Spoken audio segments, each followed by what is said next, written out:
warahmatullahi wabarakatuh. Perkenalkan, nama saya Indriani Melati Putri dengan NIM 0602128253032, mahasiswa Program Studi Pendidikan Bahasa dan Sastra Indonesia, Fakultas Keguruan dan Ilmu Pendidikan, Universitas Sriwijaya Angkatan 2025. Yang saya hormati Ibu Erna Rida, SPDM PhD, dan Ibu Halidatun Nuzula, SPD MPD.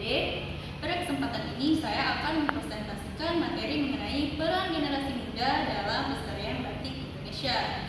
Batik merupakan warisan budaya yang memiliki nilai seni dan budaya yang sangat tinggi. Batik ini bukan hanya sekedar kain, namun motif yang terkandung di dalamnya ini memiliki makna filosofis yang menjadi identitas bangsa. Pada presentasi ini saya akan membahas apa saja sih peran generasi muda dalam melestarikan batik yang ada di Indonesia. Batik merupakan warisan budaya yang telah ditetapkan oleh atau diakui oleh UNESCO pada tanggal 2 Oktober 2009 sebagai warisan kemanusiaan untuk budaya lisan dan non-bendawi, dan sejak saat itu diperingati sebagai Hari Batik Nasional. Berdasarkan penelitian prosiding Seminar Nasional UNESA tahun 2023, batik ini bukan hanya sekedar kain, namun identitas nasional yang mencerminkan mencerminkan persatuan bangsa di tengah keberagaman budaya yang ada di Indonesia. Mengapa batik perlu dilestarikan? Setiap motif yang ada pada batik ini memiliki makna filosofis yang mencerminkan kehidupan masyarakat Indonesia. Namun, seiring berjalannya waktu, arus globalisasi dan pengaruh budaya luar ini dapat berpotensi mengikis kecintaan generasi muda terhadap budaya lokal. Jika tidak dilestarikan, maka nilai-nilai ini akan menghilang seiring berjalannya waktu. Bentuk peran generasi muda. Generasi muda ini memiliki peran yang sangat penting dalam melestarikan budaya batik di Indonesia. Generasi muda berperan sebagai promotor, edukator, dan juga inovator. Mereka dapat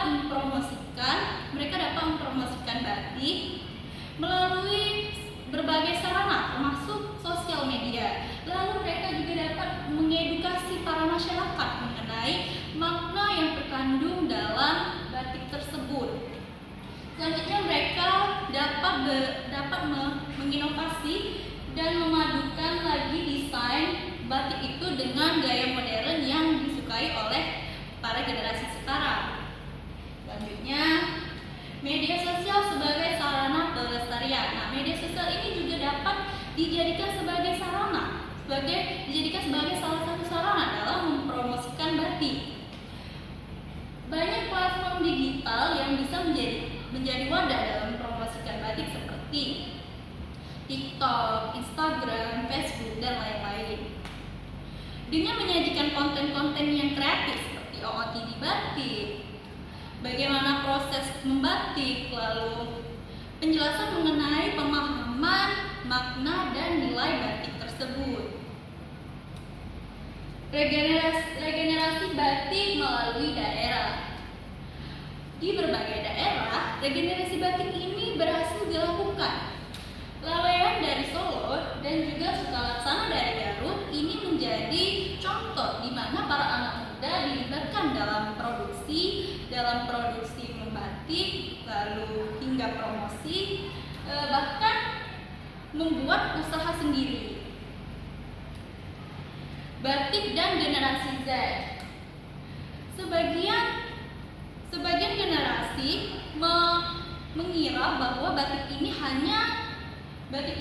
seperti pakaian yang kaku. Batik ini dikira seperti pakaian yang kaku dan hanya cocok untuk dipakai saat acara resmi. Namun pada penelitian Syifa Mahala Anjani pada tahun 2023 dari Institut Teknologi Bandung, batik ini sebagai pakaian formal saja. Batik ini juga dapat dilihat sebagai gaya hidup. Batik dapat dilihat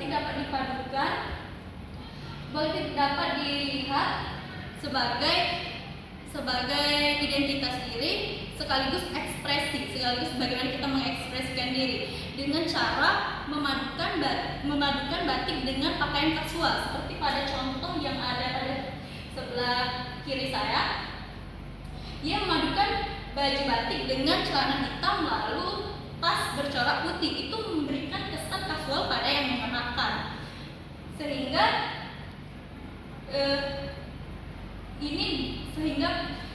busana ini bisa dipakai untuk kegiatan sehari-hari.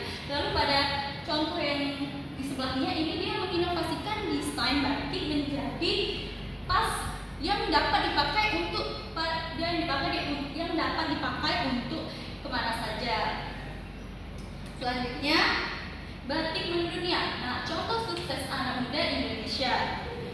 Contoh nyata anak muda yang berhasil mempromosikan batik di pasar internasional adalah brand Halo Bali yang didirikan oleh Katleya Mahadistia, anak muda Indonesia yang berada di Korea Selatan. Dia mengemas produk batiknya ini menjadi produk modern seperti outer, tote bag, dan juga dekorasi interior. Ini membuktikan bahwa batik ini bisa mendunia jika ia dikemas secara kreatif. Oke, demikianlah pemaparan materi dari saya. Jadi kesimpulannya, batik ini merupakan warisan budaya yang memiliki nilai makna filosofis dan dijadikan sebagai identitas bangsa. Batik ini diakui oleh UNESCO sejak tanggal 2 Oktober dan sejak tanggal itu diperingati sebagai Hari Batik Nasional. Namun, seiring berjalannya waktu, arus globalisasi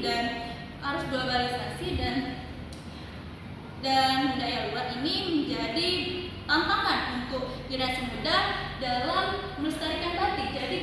Jadi dalam pelestarian batik ini kita sangat membutuhkan anak muda dalam upaya melestarikannya, seperti mempromosikannya di media sosial, lalu mengedukasi mengenai makna batik, lalu memberikan inovasi baru terhadap batik agar tetap relevan pada anak muda zaman sekarang. Maka dari itu, marilah kita bersama-sama mulai melestarikan budaya batik ini melalui hal-hal yang sederhana, seperti kita bangga memakai batik, lalu kita memberikan konten-konten positif mengenai batik, lalu kita mendukung produk lokal batik agar warisan budaya Indonesia ini tetap lestari. Oke, sekian dari saya. Terima kasih. Wassalamualaikum warahmatullahi wabarakatuh.